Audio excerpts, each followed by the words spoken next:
أعوذ بالله من الشيطان الرجيم بسم الله الرحمن الرحيم বিতাড়িত অভিশপ্ত শয়তানের ওয়াসওয়াসা থেকে আল্লাহর আশ্রয় চাই। কার আশ্রয়? না, আরো জোরে বলতে হবে, কার আশ্রয়? আমাদের আশ্রয়দাতা কে? আমাদের নিরাপত্তা দানকারী কে? আমরা কার কাছে আশ্রয় চাই? আল্লাহর কাছে। এখানে প্রসঙ্গত একটি কথা মনে করতেই হচ্ছে আমাকে।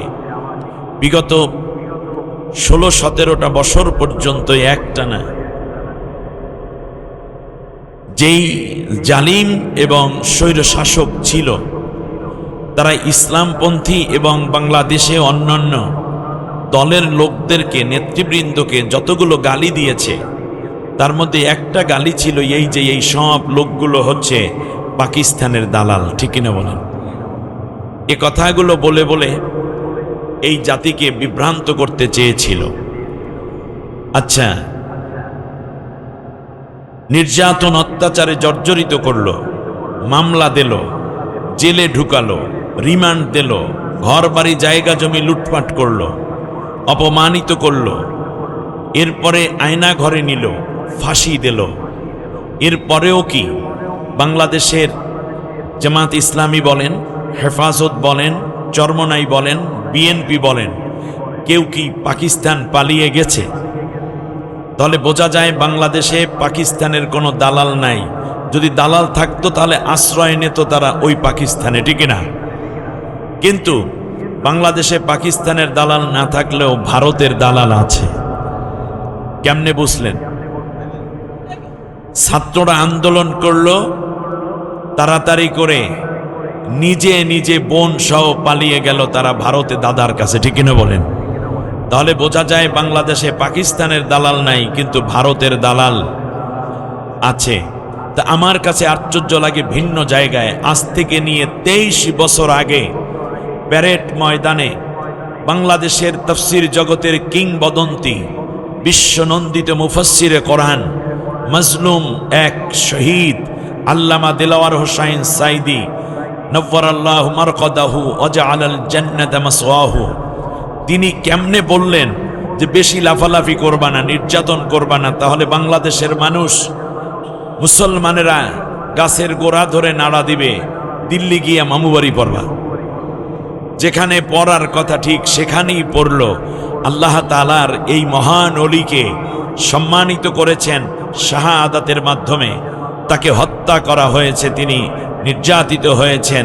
আল্লাহ রাব্বুল আলামিন তার শাহাদাতকে কবুল করে নিন। আমি খুব সংক্ষেপে আপনাদের উদ্দেশ্যে যে কথাগুলো বলতে চাই, তাহলে আমরা আশ্রয় চাই একমাত্র কার কাছে? আরো জোরে বলুন, কার কাছে? পরম করুণাময়, অসীম দয়ালু আল্লাহর নামে শুরু করছি।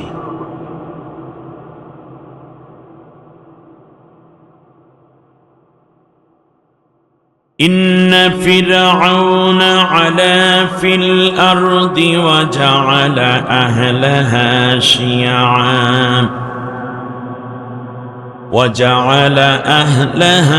شيعا يستضعف طائفة منهم يذبح أبناءهم ويستحيي نساءهم إنه كان من المفسدين آمنت بالله। অর্থ হচ্ছে, শোনো পৃথিবীবাসী, কান খাড়া করে শোনো। পৃথিবীর সবচেয়ে বড় এক স্বৈর শাসক, যার নাম ছিল ফেরাউন, সে জোর করে রাষ্ট্র ক্ষমতায় অধিষ্ঠিত মিশরে। ক্ষমতায় যাওয়ার পরে সে বিরোধী দলহীন একটি সংসদ কায়েম করেছিল। নাউজুবিল্লাহ পড়েন। এরপরে সে জাতির মধ্যে কোনো ঐক্য গড়ে নাই, বরং বিভিন্ন দল এবং উপদলে জাতিকে বিভক্ত করে রেখেছিল। তাহলে বোঝা যায় জোর করে ক্ষমতায় যাওয়া এটা কার চরিত্র? এই ফেরাউন লেডি ফেরাউনও হতে পারে, জেন্টস ফেরাউনও হতে পারে, ঠিক না বলেন? ক্ষমতায় যাওয়ার পরে জাতির মধ্যে ঐক্য না গড়ে বিভিন্ন দল এবং উপদলে ভাগ করা, এইটা স্বাধীনতার পক্ষ শক্তি, ওটা বিপক্ষ শক্তি, মুক্তিযোদ্ধার পক্ষ শক্তি, মুক্তিযোদ্ধার বিপক্ষ শক্তি, রাজাকার প্রজন্ম, এটা স্বাধীনতার পক্ষ বিপক্ষ, এই ধরনের কথাগুলো বলা, জাতির মধ্যে বিভক্তি সৃষ্টি করার কথা রাষ্ট্রীয়ভাবে যখন বলা হয়, এই চরিত্র কার? ইমানদারের না ফেরাউনের? ব্যাস, ওয়াজআলা আহলা শিয়া। জাতির মধ্যে দল ছিল অনেক, কিন্তু অত্যাচার করত ফেরাউন একটি দলের উপরে। ইয়াস্তাদিফু তাইফাতাম মিনহুম, দল অনেক কিন্তু নির্যাতন করছে কয় দলের উপরে? ফেরাউন এক দলের উপরে। বাংলাদেশেও দল অনেক, ইসলামী দলও অনেক, কিন্তু নির্যাতন হয়েছে কয় দলের উপরে? এক দলের উপরে। কান খাড়া করে শুনুন, আপনারা বিশ্বাস করি অত্যন্ত বিচক্ষণ এবং খুব বিশ্লেষণ করার মতো যোগ্যতা নিয়ে এখানে বসেছেন। আল্লাহ রব্বুল আলামিন বলেন, শোনো, সেই নির্যাতনটা এইরকম ছিল, ইউযাব্বিহু আবনাআহুম, ওই দলের নেতৃবৃন্দ যারা ছিল তাদেরকে সে হত্যা করত, পুরুষদেরকে হত্যা করত। ওয়ায়াস্তাহয়ী নিসাআহুম, এবং নারীদের ক্ষমতায়ন করত। নাউজুবিল্লাহ বলেন। এই চরিত্র কার? ফেরাউনের। বলেন তো এক নম্বরে কি? অন্যায়ভাবে ক্ষমতা দখল। দ্বিতীয় হচ্ছে কি বলেন দেখি? বিরোধী দলহীন সংসদ। তৃতীয় কি?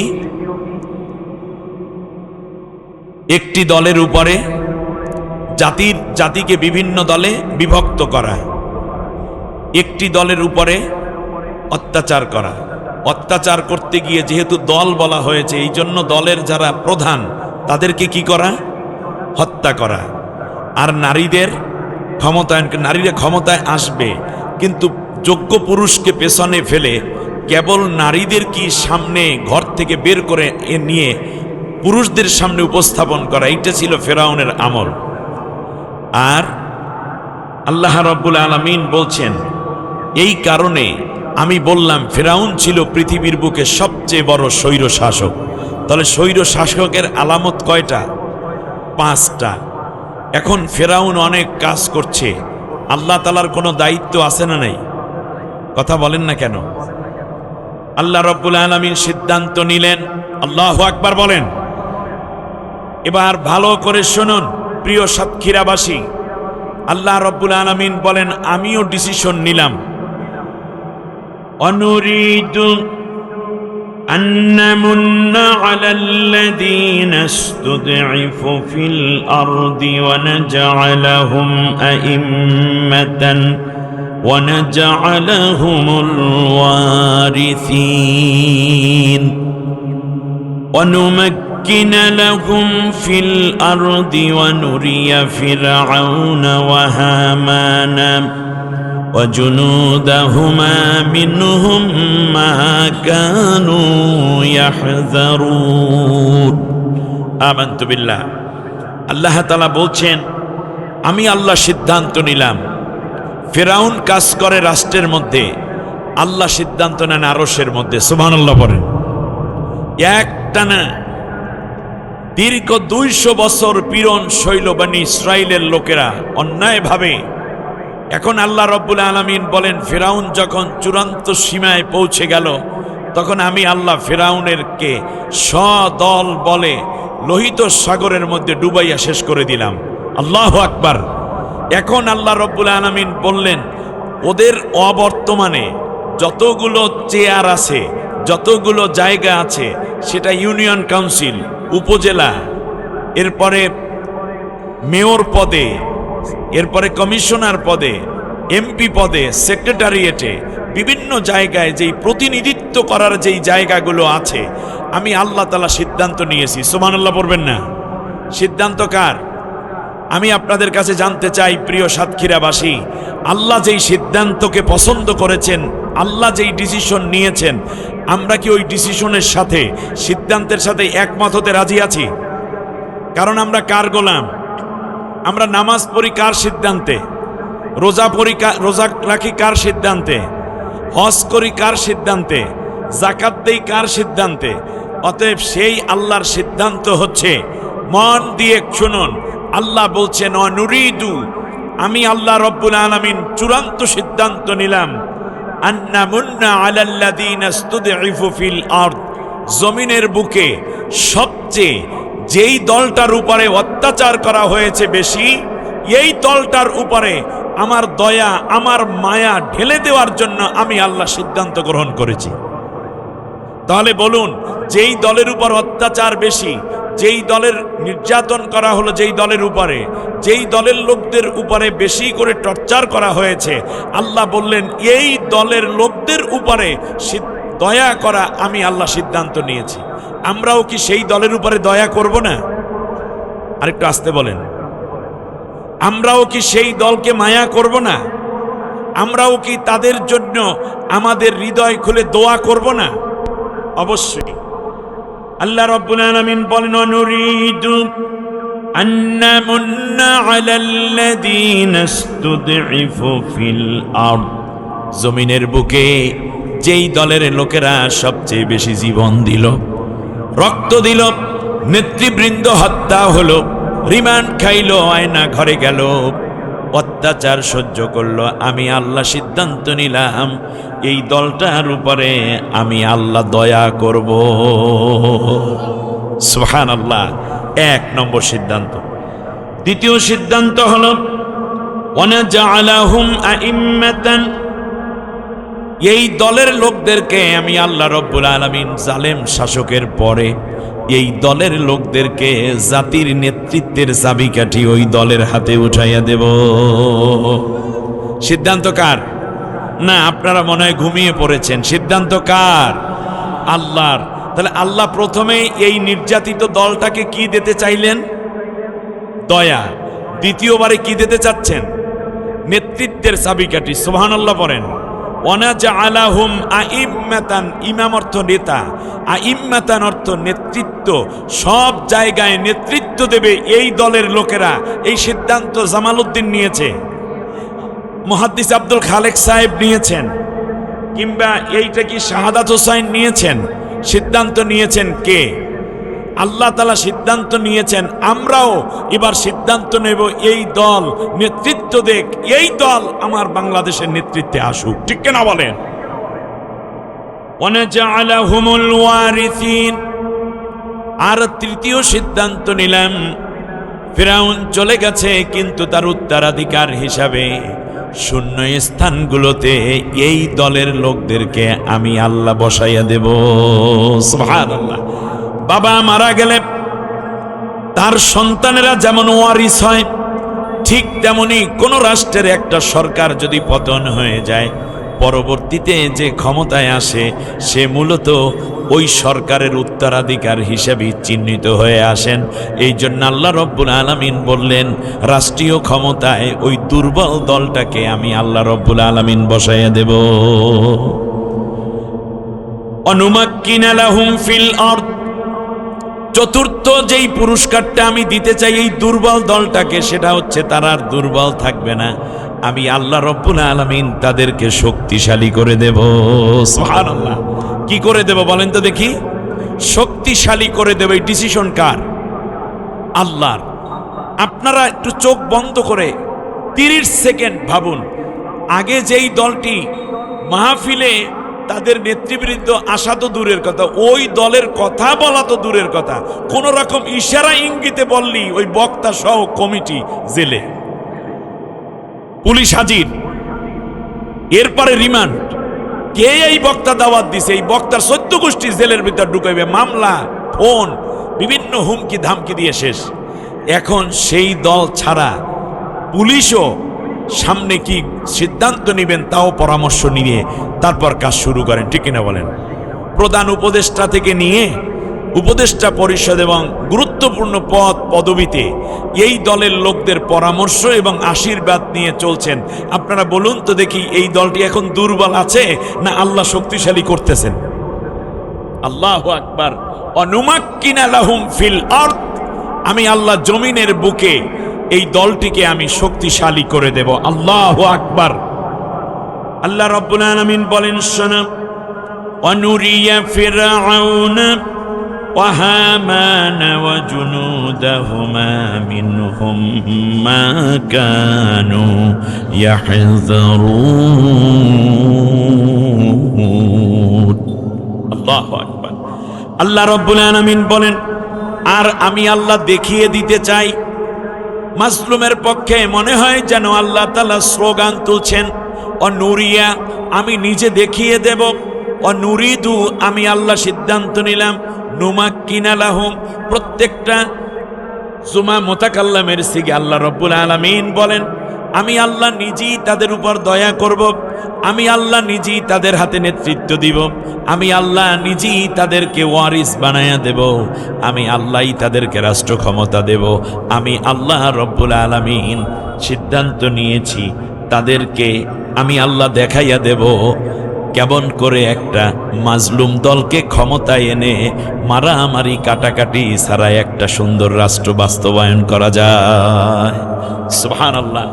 আল্লাহ রাব্বুল আলামিন এই দায়িত্ব নিয়ে বলছেন যে ফেরাউন, হামান এবং তার সৈন্যবাহিনীকে আমি দেখাইয়ে দিতে চাই যে অত্যাচার না করে, গুম না করে, মিথ্যা মামলা না দিয়ে, অন্যায় না করে, মানুষদেরকে আয়না ঘরে না নিয়েও কেমন করে, দুর্নীতি না করে, বিদেশে অর্থ পাচার না করে, মানুষের অধিকার হনন না করেও কেমন করে ইনসাফ ভিত্তিক একটি রাষ্ট্র কায়েম করা যায়, আমি আল্লাহ ওই দলটাকে ক্ষমতায় আনার মাধ্যমে সেই দৃশ্য দেখিয়ে দিতে চাই। সুবহানাল্লাহ পড়েন। দেখাইয়ে দিতে চান কে?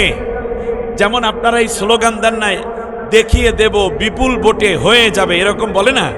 তাই আল্লাহ বলছেন, আমি আল্লাহ দেখিয়ে দিতে চাই কেমন করে এমন একটি দল দ্বারা একটি সুন্দর রাষ্ট্র ব্যবস্থা কায়েম হতে চায়। সুবহানাল্লাহ পড়েন।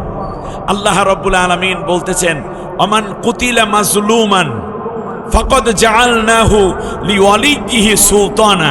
আল্লাহু আকবার বলবেন না? মনে রাখবে, যারাই যেই রাষ্ট্রে অন্যায়ভাবে হত্যার সম্মুখীন হয়, আমি আল্লাহ রাব্বুল আলামিন ওই দলের উত্তরাধিকার যারা, ওই ব্যক্তির উত্তরাধিকার কিংবা ওই দলের উত্তরাধিকার যারা, তাদেরকে আমি আল্লাহ পরবর্তী রাষ্ট্র ক্ষমতায় অধিষ্ঠিত করে তাদের ক্ষমতা তাদের হাতে তুলে দেই। সুবহানাল্লাহ।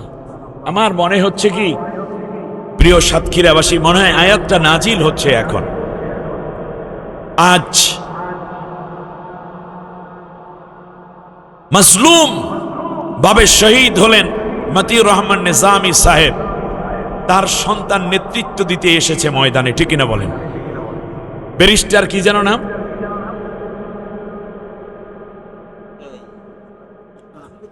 নাজিম উদ্দিন, ব্যারিস্টার নাজিম। দেখুন, আল্লাহ তাআলা বলছেন, ফাকাদ জাআলনা লিওয়ালিয়িহি সুলতানা, রাষ্ট্র ক্ষমতায় আমি ওই যে অত্যাচারিত ভাবে যে হত্যা হলো তার উত্তরাধিকারদেরকে, সন্তানদেরকে কিংবা তার দলের কর্মীদেরকে আমি পরবর্তী উত্তরাধিকার বানাই দেব। অন্যায়ভাবে হত্যা করা হয়েছে আল্লামা দিলওয়ার হোসাইন সাইদি সাহেবকে, তার দুই সন্তান মাওলানা শামীম সাইদি এবং মাওলানা মাসুদ বিন সাইদি, মাসুদ সাইদি, দুইও ভাই এই জাতির নেতৃত্ব দেওয়ার জন্য চলে এসেছেন। আমরা বিশ্বাস করি ইনশাআল্লাহ পিরোজপুরবাসী এবং পাবনাবাসী এই মাজলুমদের সন্তানদেরকে অবশ্যই বিজয় করার মাধ্যমে তাদের মুখে হাসি ফোটাবেন এবং পিতাকে যারা হত্যা করেছে এই জাতির নেতৃত্ব নেয়ার মাধ্যমে, খেদমতের মাধ্যমে সেই হত্যার প্রতিশোধ তারা নেবে ইনশাআল্লাহ। তৃতীয়বারে আসেন, হত্যা করা হয়েছে মীর কাসিম আলী সাহেবকে।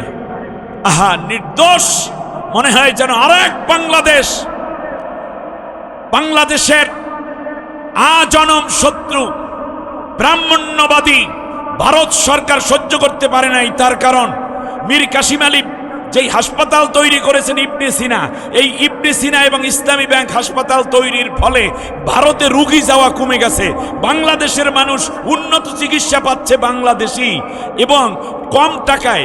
এই দৃশ্য দেখে তারা চিন্তা করলো এটাকে আগে শেষ করো। ইসলামী ব্যাংক কায়েমের মাধ্যমে সুদহীন একটি মুনাফা ভিত্তিক অর্থ ব্যবস্থা এবং বাংলাদেশের লক্ষ লক্ষ যুবকের, শিক্ষিতদের বেকারত্ব দূর করে চাকরি দেওয়ার মাধ্যমে যে একটি অর্থনৈতিক ফ্লো তৈরি করেছে, তার মূল নায়ক ছিলেন মীর কাসিম আলী। এই জন্য টার্গেট করে তিনি জামাত ইসলামী করেন, এটাও বড় কথা নয়। বাংলাদেশ সমৃদ্ধ হবে একটি মানুষের হাত ধরে। এইটা ব্রাহ্মণ্যবাদী এবং তার দালাল পাঁচটা গোলামরা সহ্য করতে পারেনি বলি মীর কাসিম আলীকে হত্যা করা হয়েছে। আজ তার সন্তানকে 8 বছর পর্যন্ত একটানা জেলের মধ্যে রাখা হয়েছিল। জেল না তো, এটা আয়না ঘর। আগের দিন সন্তান যখন জেলে দেখা করতে গিয়েছে, সন্তান কাঁদতেছে আর বলতেছে, বাবা চিন্তা করো না, তুমি জানাজা পড়াতে পারো, জানাজার জন্য তুমি প্রস্তুতি নাও, জানাজা কিভাবে পড়ায়, আমি শহীদ হয়ে যাব আর তুমি আমার জানাজা পড়াবে। আর সেই সন্তানটিকেও কিডন্যাপ করা হলো। কি জুলম! 8টা বছর একটানা গেল। আজকে তিনি ঢাকা সিটিতে নির্বাচন করছেন। ফাকাদ জাআলনা লিওয়ালিয়্যিহি সুলতানা, আমি আল্লাহ রাব্বুল আলামিন এই মাজলুমের সন্তানদেরকে এবং তার দলের লোকদেরকে আমি আল্লাহ তাআলা রাষ্ট্র ক্ষমতা ফিরাইয়া দেই। সুবহানাল্লাহ বলেন। এমনি করে করে আমি মনে করি বাংলাদেশের প্রেক্ষাপটে শহীদদের সন্তানদেরকে সামনে আনা খুবই জরুরি এবং এরা হচ্ছে হক, আমাদের সমর্থন পাওয়ার হক হয়ে গেছে তারা, ঠিক এটা বলে। এদিকে হুম্মাম কাদের চৌধুরীকে দেয়া হয়েছে, আলহামদুলিল্লাহ, ধন্যবাদ জানাই। চট্টগ্রামে সালাউদ্দিন কাদের চৌধুরীর সন্তানকে দেয়া হয়েছে, খুবই ভালো। অন্যায়ভাবে হত্যা করা হয়েছে ইলিয়াস আলীকে, তার সন্তান এবং তার স্ত্রীকেও এভাবে নমিনেশন দেয়া হচ্ছে। আমার কাছে মনে হচ্ছে যেটা, তা হচ্ছে আল্লাহ রব্বুল আলামিন শহীদদের সন্তানদের হৃদয়গুলোকে এক করে দিয়েছেন, তাদের কথার মধ্যে তাওহীদের ঘেরান আছে। আল্লাহ রব্বুল আলামিন বাংলার জমিনকে হেফাজত করবেন। আল্লাহ আমাদের সবাইকে একত্রিতভাবে সামনে এগিয়ে যাওয়ার তৌফিক দিন বলি আমিন। আল্লাহ রব্বুল আলামিন বলেন, শোনো, এ হচ্ছে আমার ডিসিশন। তাহলে আমরা 1 নম্বরে জানলাম ফিরাউনের আচরণ। এখন আপনারা বলতে পারেন, হুজুর ফিরাউনের কথা এখন বলেন কেন?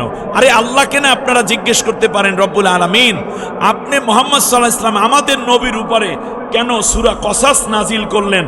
কোরআনের এই 88টি আয়াত, 9টি রুকু এবং কোরআনের এই সূরা কসাসের মাধ্যমে আল্লাহ রব্বুল আলামিন সেই সময়ের প্রেক্ষাপট তুলে ধরে বলছেন। কারণ আবু জাহেল, আবু লাহাব, উতবা, সাইবারা আল্লাহর নবীকে অন্যায়ভাবে জেল দিল, 3টা বছর পর্যন্ত শিহাবে আবু তালিবে আটকে রাখলো।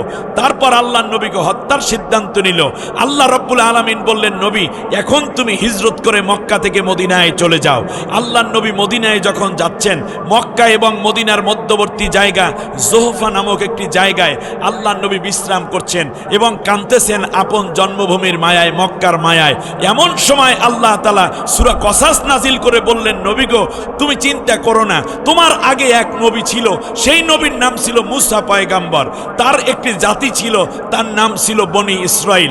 এই বনি ইসরাইলের লোকদেরকে ফিরাউন যেই অত্যাচার করত তোমার উপরে এবং তোমার উপরে এবং তোমার সাহাবীদের উপরে, ঠিক সেই অত্যাচারই করে যাচ্ছে এই নব্য ফেরাউন তথা আবু জেহেল, আবু লাহাব, উতবা, সাইবারা। আমি আল্লাহ রব্বুল আলামিন সেই সময় 8টা বছর পর্যন্ত মুসা আলাইহিস সালামকে মাদায়েনে হিজরত করাইয়া এই দিকে ফেরাউনকে লোহিত সাগরে সমূলে ধ্বংস করাইয়া তারপর মিশরের প্রেসিডেন্টের জায়গায় আমি মুসা আলাইহিস সালামকে বসাইয়া দিয়েছিলাম এবং মাজলুমদেরকে বসাইয়া দিয়েছিলাম। ঠিক তেমনি তোমাকেও আমি আল্লাহ রব্বুল আলামিন 8 বছরের মাথায় এই মক্কা থেকে যারা তোমাকে বিতাড়িত করলো, তোমাকে নির্যাতন করলো, 8 বছর পরে এই মক্কায় আমি তোমাকে বীরের বেশে ফিরাইয়া এনে এই মক্কা এবং মদিনা সহ পার্শ্ববর্তী রাষ্ট্র ক্ষমতা তোমাদের হাতেই উঠাই দেব। ঠিক তার ধারাবাহিকতায় তাহলে এই আয়াত মানসুখ হয়ে গেছে, এই সূরা বাতিল হয়ে গেছে না এখনো আছে? আল্লাহ রাব্বুল আলামিন বুঝাইয়া দিলেন নবী, কিয়ামত পর্যন্ত এই রকম ফিরাউনের মতো বহু শাসক আসবে যারা তাদের কাজগুলোকে ফিরাউনের মতোই সাজিয়ে দিবে। শুধুমাত্র কাজ নয়, বরং এদেরকে বোঝার জন্য আমি আল্লাহ রব্বুল আলামিন ফিরাউনের লাশটাকেও কিয়ামত পর্যন্ত সংরক্ষণ রেখে দিলাম। সুবহানাল্লাহ। ফিরাউনের লাশ এখন সংরক্ষিত আছে না নাই? আছে। আল্লাহ রব্বুল আলামিন বলেন, ফালিয়াউমা নুনাজ্জিকা বিবাদানিকা লিতাকুনা লিমান খালফাকা আয়া ওয়া ইন্না কাসীরাম মিনান নাসি আন আয়াতিনা লাগাফিলুন। আমি আল্লাহ তাআলা ফিরাউনের লাশকে পানিতে গালাইনি, পচতে দেইনি, আঙুর কুমির খাইনি, এমনকি তার লাশ পোকামাকড়েও খায় নাই, যাতে করে কিয়ামত পর্যন্ত যারা শাসক হবে তারা যেন বোঝে যে যদি এই ধরনের কাজ করে কেউ রাষ্ট্র ক্ষমতায় গিয়ে, তাহলে সে ফেরাউনের উত্তরসূরি। আমাদের দেশেও যে কার্যক্রম চলতেছিল ফেরাউনের কাজের চেয়ে কি কম হয়েছে না বেশি হয়েছে? বেশি হয়েছে। এবার আসুন, ফেরাউন যেদিন মারা গেল আল্লাহ রব্বুল আলামিন বলেন, ফামা বাকাত আলাইহিমুস সামাউ ওয়াল আরদু ওয়া মা কানু মুনজারিন। ও নবী, তুমি শুনে নাও, ফিরাউন যেদিন পৃথিবী থেকে শেষ হয়ে গেল, পৃথিবীর বুকে এমন কোনো মানুষ নাই ফিরাউনের জন্য একটু কান্না করে, এমনকি কান্নার কোনো পরিবেশও ছিল না। তাহলে ফিরাউন স্বৈর শাসক যেদিন পতন হয় সেই দিন পৃথিবীর কেউ তার জন্য কান্না করে না, কান্নার কোনো পরিবেশও থাকে না। 5 আগস্টে কেউ কাঁদছিল? কথা বলে না, দূর। কান্নার পরিবেশ ছিল না, যে যার মতো দৌড়ায়। এখনো কি কান্না করে? স্বজন হারানোর বেদনায় এখনো কেউ আর কান্দে? কান্দে না। এখন আর স্বজন হারার বেদনা নাই, তার কারণ ওটা ছিল নাটক। আমার বন্ধুগণ, শুধু এটাই নয়, আল্লাহ রাব্বুল আলামিন বলেন, ফাকুতিআ দাবিরুল কওমিল্লাযীনা যালামু ওয়ালহামদুলিল্লাহি রাব্বিল আলামিন। জালেম যেদিন মারা যায়, নিশ্চিহ্ন হয়, সেই দিন কেউ ইন্না লিল্লাহ পড়ে না, বরং সবাই পড়ে আলহামদুলিল্লাহ। জোরে বলুন, কি পড়ে? মানুষ মারা গেলে মানুষে কি পড়ে? ইন্না লিল্লাহ। কিন্তু জালেম যেদিন মারা যায় সেই দিন মানুষ কি পড়ে? আপনারা বলেন, 5 আগস্টে আপনারা ইন্না লিল্লাহ পড়ছেন না আলহামদুলিল্লাহ পড়ছেন? বেঁচে আছেন দাদার দেশে, যেই দিন একদিন তো মারা যাবে, বাংলাদেশের কোন মানুষ এই জালেমা নারীর জন্য বা তার দলের লোকদের জন্য কেউ ইন্না লিল্লাহ পড়বে না, আলহামদুলিল্লাহই পড়বে।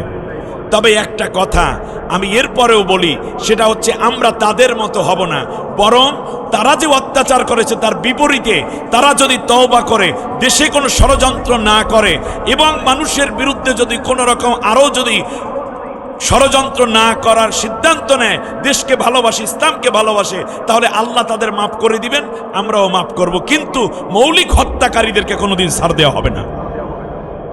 আমার বন্ধুগণ, আল্লাহ রাব্বুল আলামিন এজন্য বলে দিয়েছেন, শোনো, আল্লাহ রাব্বুল আলামিন বললেন, শোনো নবী, কিয়ামত পর্যন্ত এই রকম বিভিন্ন স্বৈর শাসক আসবে, তখন তোমার উম্মতেরা কি সিদ্ধান্ত নিবে? আমি আল্লাহ রাব্বুল আলামিন এজন্য সূরা নাজিল করে দিলাম, যাতে করে মাজলুমরা যখন সামনে চলে আসবে, অত্যাচারিত নির্যাতিত হবে, তখন সাধারণ উম্মত, ইমানদাররা, জাতির লোকেরা যেন সিদ্ধান্ত নিতে পারে। এই জন্য আমি আল্লাহ সিদ্ধান্ত জানাইয়া দিলাম, আমার সিদ্ধান্তের সাথে সবাই যেন ঐক্যমত্য পোষণ করতে পারে। সুবহানাল্লাহ বলেন। তাহলে আল্লাহর সিদ্ধান্ত হচ্ছে অনুরিদু আন্না মুন্না। আমার দিকে তাকান, কথাগুলো মুখস্থ করেন। আল্লাহ চান নির্যাতিত দলের উপর দয়া করতে, আল্লাহ চান নির্যাতিত দলের লোকদেরকে নেতৃত্ব দিতে, আল্লাহ চান নির্যাতিত দলের লোকদেরকে ক্ষমতার মসনদে বসাতে, আল্লাহ চান নির্যাতিত দলের লোকদেরকে শক্তিশালী করতে। সুবহানাল্লাহ বলেন। আমরা কি এটা চাবো না? এখন আল্লাহ রাব্বুল আলামিন অন্য আয়াতের মধ্যে বলেছেন, শোনো, সেই দলটা কেমন তোমরা তো অনেক সময় চিনবে না, আমি আরো কিছু আয়াত দেই। সুবহানাল্লাহ বলেন।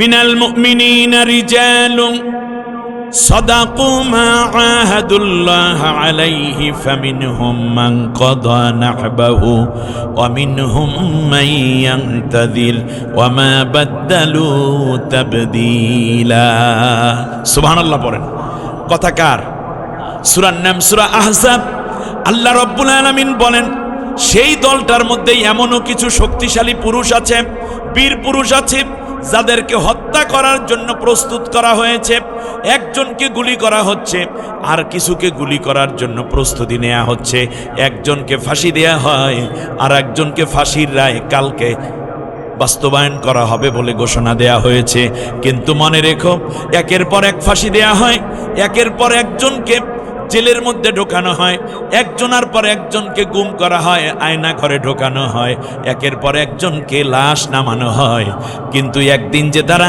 আমার কোরআনের আইন কায়েম করার জন্য জমিনে শপথ নিয়েছিল ইন্না সলাতি ওয়া নুসুকি ওয়া মাহইয়ায়া ওয়া মামাতি লিল্লাহি রাব্বিল আলামিন এই শপথ নিয়ে তারা যে ময়দানে দাঁড়িয়েছিল জীবনের পর জীবন চলে যায় কিন্তু তারা তাদের শপথ থেকে এক চুল পরিমাণ পিছপা হয়ে যায় নাই সুবহানাল্লাহ আপনারা বলুন দেখি যেই মানুষদেরকে হত্যা করা হলো ইসলামপন্থীদের তাওহীদের পতাকা উড্ডীন করার স্বপ্নে বিভোর যেই নেতৃবৃন্দকে হত্যা করা হয়েছে এমনকি আমার দেশের ছাত্র সমাজের মধ্যে যারা ইসলামী ছাত্র শিবির কিংবা ইসলামী আন্দোলনের সাথে জড়িত তাদেরকেও বিভিন্ন দল মত আবরার সহ হত্যা করা হয়েছে আপনারা বলুন তারা কি পিছপা হয়ে গেছে নাকি সত্যের উপরে প্রতিষ্ঠিত ছিল সত্যের উপরে প্রতিষ্ঠিত ছিল আজ আমি সেজন্য বলবো আল্লাহ তাআলা বলছেন তাদের একটা সিমটম হলো একের পর এক হত্যা করা হয় কিন্তু তারা শপথ থেকে এক চুল পরিমাণ পিছপা হয়ে যায় নাই সুবহানাল্লাহ বলেন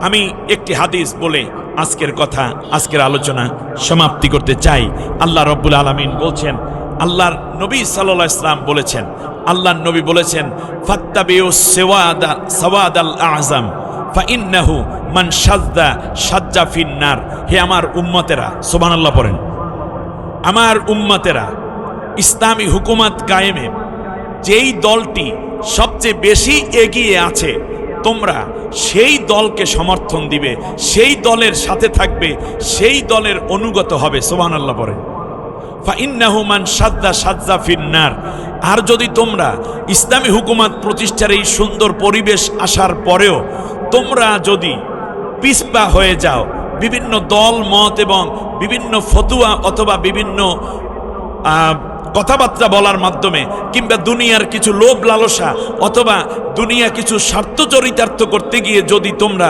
এই দলটাকে শক্তিশালী না করে ঐক্যবদ্ধ না হয় বিচ্ছিন্ন হয়ে যাও ফামান শাজ্জা শাজ্জা ফিন্নার তাহলে মনে রাখবা তোমরা কিন্তু তাহলে জাহান্নামী হয়ে যাবে আমি আপনাদের কাছে জানতে চাই ইসলামী হুকুমত প্রতিষ্ঠা চরমনাই হুজুরও করতে চান এরপরে আমাদের দেশে হেফাজত ইসলামও করতে চান এরপরে আর কারা কারা আছে ইসলামী ঐক্য জোট করতে চায় ঐক্য আন্দোলন করতে চায় আলহামদুলিল্লাহ বাংলাদেশ জামাত ইসলামীও করতে চায় এর দিক থেকে এগিয়ে আছে যেই দল সবাই করবে কোনো অসুবিধা নাই কিন্তু যেই দলটা এগিয়ে আছে আমরা সবাই মিলে যদি সেই দলকে এগিয়ে যাই তাহলে ইসলামী হুকুমত আগে কায়েম হবে ঠিক কিনা বলেন আর যদি সবাই আগাইতে চাই তাই কেউই আগাইতে পারবো না কারণ এক একজন তো এক একটা ছোট ছোট অবস্থানে আছে কিন্তু আলহামদুলিল্লাহ বাংলাদেশের বর্তমান প্রেক্ষাপটে সমস্ত ইসলামী দলগুলো আজ ঐক্যবদ্ধ হয়ে গেছে আলহামদুলিল্লাহ পড়েন আরো জোরে পড়েন আলহামদুলিল্লাহ এর দ্বারা বোঝা যায় আগামীর দিন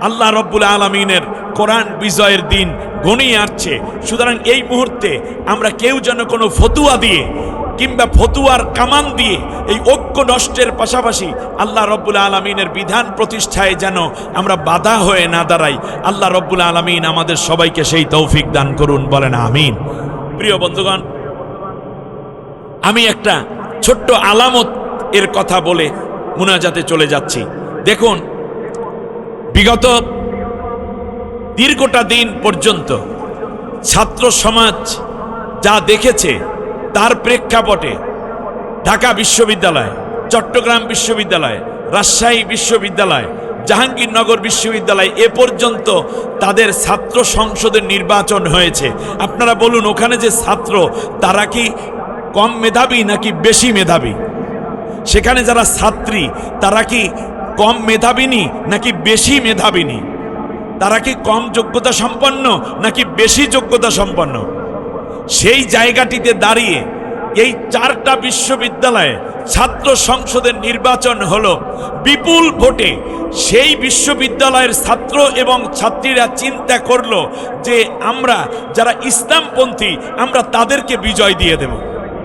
এমনকি অমুসলিম ভাই বোনেরা ছাত্র ছাত্রীরাও ইসলামের পক্ষে সমর্থন দিয়েছে। তার কারণ তারা জানে দেশে স্থিতিশীলতা, বিশ্ববিদ্যালয়ের পরিবেশ শান্ত এবং সুষ্ঠু রাখার জন্য ইসলামপন্থী যারা নেতৃত্ব দেয় ছাত্র, তাদের বিকল্প নাই। সুতরাং সামনের বিশ্ববিদ্যালয়ের ছাত্র সংসদ নির্বাচনেও ইসলামপন্থীরাই বিজয় হবে ইনশাআল্লাহ। তাহলে নতুন প্রজন্ম বুঝতে পেরেছে এই পুষ্টা আমি আপনি করে দেই নাই, আমি আপনি স্লোগান দেই নাই, কোনো পীর বুঝায় নাই, কোনো তবলিগের মুরব্বী বুঝায় নাই, কোনো আহলে হাদিসের নেতা বুঝায় নাই, এমনকি কোনো লা মাযহাবিরা বুঝায় নাই, কোনো মাযহাবের ইমামও বুঝায় নাই, কোনো মসজিদের ইমাম খতিব তাদের সামনে বোঝাতে চায় নাই। আল্লাহ রাব্বুল আলামিনই তাদেরকে বুঝিয়েছেন। তার কারণ আল্লাহর ওয়াদা, অনুরিদু আন্না মুন্না আলাল্লাযিনা ইসতুদঈফু ফিল আরদ ওয়া নাজআলাহুম আইম্মা ওয়া নাজআলাহুমুল ওয়ারিসিন। আল্লাহর ওয়াদা আল্লাহ তাআলা বুঝাইয়া দিয়েছেন। তার কারণ ওদের মগজের ভিতরে আল্লাহ রাব্বুল আলামিন এই পুষ্টুকু দিয়েছেন যে ইসলামপন্থীদের দ্বারা তোমাদের নিরাপত্তা বেশি হবে, তোমাদের বোনদের ইজ্জত নষ্ট হবে না। আমাদের সাদিক কায়েমদের কথা শুনলে আল্লাহু আকবার কলিজা ঠান্ডা হয়ে যায়, ঠিক কিনা বলেন? সুতরাং 4টা বিশ্ববিদ্যালয়ে পর পর ভোট হলো এবং সেখানে বিপুল ভোটে ইসলামপন্থীরা বিজয় হয়েছে। এই সিম্পটম দ্বারা বোঝা যায় আগামীর পার্লামেন্টে আল্লাহ রাব্বুল আলামিন যেই ওয়াদা করেছেন সেই ওয়াদাই বাস্তবায়িত হবে। সাতক্ষীরার ভাই বোনেরা সিদ্ধান্ত নিতে হবে আগামী সময়গুলোতে সব দল দেখা শেষ, এবার একটা বারের জন্য আমার এই সিদ্ধান্ত হবে যে সব দল দেখা শেষ, আগামীর পার্লামেন্ট হবে আল কোরআনের বাংলাদেশ। সুতরাং যেই আবহ তৈরি হয়েছে, আমার শান্তি এবং আশায় কলিজা ভরে যাচ্ছে। কারণ হচ্ছে আমাদের দলীয় পার্থক্য থাকতে পারে, নাম যাই হোক, একটা বারের জন্য আমরা আল্লাহর কোরআনের বিজয় দেখতে চাই। কোরআনের বিজয় মানে কি জামাত ইসলামের বিজয়, চরমনার বিজয়, হেফাজতের বিজয় না, বরং কোরআনের বিজয় মানে ইসলামের বিজয়। কোরআনের বিজয় মানে আল্লাহ রব্বুল আলামিনের আকাঙ্ক্ষার বিজয়। সুবহানাল্লাহ পড়বেন না? অতএব আমরা আল্লাহর গোলাম হওয়ার কারণে আল্লাহ রব্বুল আলামিন বলেছেন ইনিল হুকমু ইল্লা লিল্লাহ, একমাত্র আমার আইন চলবে। আইন চালায় কোথায়? সংসদে। আইন শুরু হয় কোথার থেকে? সংসদ থেকে। বাস্তবায়ন হয় দেশে। আল্লাহ তাআলা বলছেন আলা আলাহুল খলকু ওয়াল আমরু, সৃষ্টি যার, আইন চলবে কেবলই তার।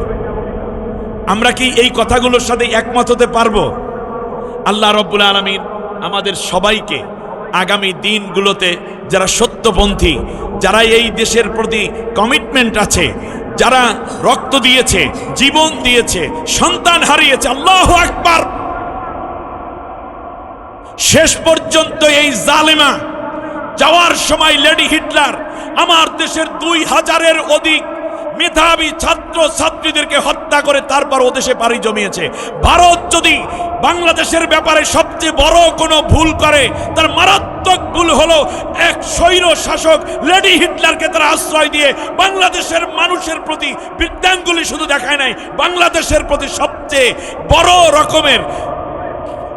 রকমের প্রতিশোধ নিয়েছে। সর্বোপরি বাংলাদেশকে সবচেয়ে বড় ক্ষতির মধ্যে ফেলে দিয়ে তারা বুঝিয়ে দিয়েছে যে আমরা স্বৈর শাসক নারীকে পছন্দ করব, বাংলাদেশের মানুষকে না। ভারতের পররাষ্ট্রনীতিতে সবচেয়ে বড় ভুল হচ্ছে এই মহিলাকে আশ্রয় দেয়া। বিশ্বের কোনো রাষ্ট্র আশ্রয় দেয় নাই, তারা জানে যে এর আশ্রয় দেয়া ঠিক হবে না। আর আমার দেশে জাকির নায়েককে আনতে যাচ্ছি বাংলাদেশের মানুষেরা, আর সেই মুহূর্তে বলতে জাকির নায়েক বাংলাদেশে আসতে পারবে না। জাকির নায়েক তোমার দেশে বোমা ফাটায় নাই, জাকির নায়েক রাষ্ট্রীয় ব্যাপারে কোনো হস্তক্ষেপ করেনি। ডাক্তার জাকির নায়েক ওই ভারতেরই গর্ব ছিল, মুসলমানদের মাথার তাজ। আজকে তাকে নাগরিকত্ব বাতিল করলা। বিশ্বর বিভিন্ন রাষ্ট্র তারই সূত্র ধরে বিভিন্নভাবে তার প্রতি দোষারোপ করলো। তারপরে তার পিস টিভি বাংলা, ওখানে হিন্দি বন্ধ হয়েছে, আমার দেশে ববুজান বাংলাটা বন্ধ করে দিয়েছে, পিস টিভি বাংলা। দুবাইতে তার নিজস্ব স্টুডিও ছিল, সেটাও ফ্রিজ করে দেয়া হয়েছে। মালয়েশিয়া তাকে কোনো কথা বলবে না, কেবল এই শর্তে থাকতে দিয়েছে। আমার বাংলাদেশ বিশ্বের দ্বিতীয় বৃহত্তম মুসলিম কান্ট্রি। ডাক্তার জাকির নায়েক মুসলমানদের মাথার তাজ। ভারতের গায়ে জ্বালা হতে পারে, কিন্তু তিনি না কোনো জঙ্গি, না কোনো জঙ্গির মদতদাতা। তিনি একজন শান্তিপ্রিয়, শান্তি প্রচার, শান্তি ধর্ম এবং শান্তি প্রচারের একজন মুখপাত্র, বিশ্বের দরবারের বিশাল নেয়ামত। তিনি বাংলাদেশে আসবেন না আসবেন এটা নিয়ে ভারতের মাথা ব্যথা হওয়ার কথা নয়। আগে ভারতকে চিন্তা করা দরকার। এত বড় খুনি, এত দুর্নীতিবাজ, অন্যায়ভাবে ক্ষমতার অধিকারী যেই নারী, আমরা তাকে আশ্রয় দিয়েছি কেন? আগে তোমরা ওই স্বৈরশাসক লেডি হিটলারকে আমার দেশে পাঠাই দাও, বিচারের কাঠ গোড়ায় তাকে দাঁড় করাতে হবে।